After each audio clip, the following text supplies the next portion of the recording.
Patient number 20-619, who earned the nickname Phoenix while in care, was an adult female red-tailed hawk that experienced severe thermal damage to all of her primary flight feathers. She was fortunate and did not show any signs of burn injuries to her skin, but with the severity of her feather damage, she would not be able to fly or hunt on her own for food. She was found quickly and was still in pretty good body condition when she was admitted. She was found at a landfill in Buffalo, Minnesota, and we suspect the significant thermal damage was caused by a methane burner at the landfill. Hawks and falcons will often look for tall structures to perch on to give them a nice vantage point for hunting. These burner pipes can often be very enticing to perch on because they are such a tall structure, and they are not always burning, but when the burner ignites, the birds get singed. We could tell that she was molting when she got singed because her new feathers that were growing in, otherwise known as blood feathers, showed thermal damage at the tips as well. There were just a couple on each wing and several in the tail. After about a month, you can see the new feathers that she had been growing in have almost completely grown in, and she is working on molting a few more feathers. Then we take a look about 2 weeks later. She had molted a few more feathers on her own, but as you can see, she still did not have sufficient feathers to fly or get off the ground.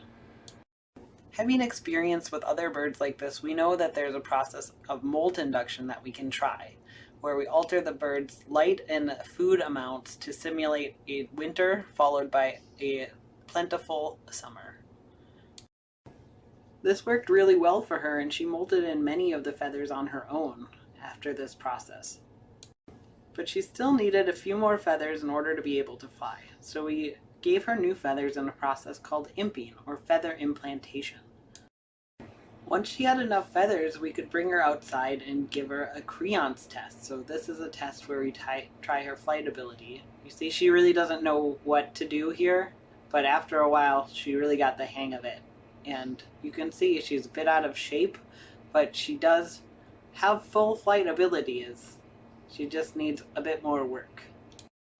After about a month into her reconditioning and flight training, she started molting again, so we had to stop flight for a bit longer. After those feathers are completely in, we restarted flight conditioning, and we would take her out on the creance field 2 to 3 times a week, and our volunteers got to know her really well. She was a rather stubborn flyer at times, but her flight mechanics were very beautiful with her new feathers. In the slow motion video, you can appreciate the symmetrical wing beats and her beautiful flight. We knew she was going to take a while to recondition because she was not flighted for such a long period of time because her feathers were not sufficient for flight. So she had lost a lot of that muscling and actually gained a good amount of body fat that she needed to work off. She needed to recondition her muscles back to the flight ability needed for wild flight.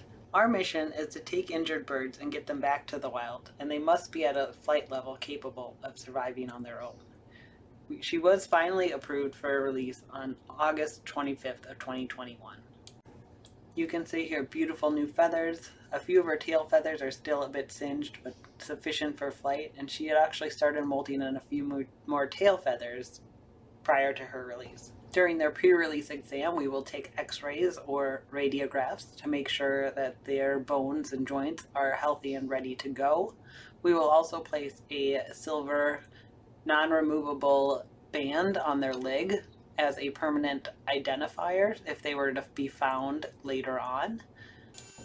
We also resharpen their talons since we keep them kind of dull during care here, so they are ready to kill some prey. Sharp talons are one of the signature features of raptor species. Here she is, ready to return to the wild back in Buffalo.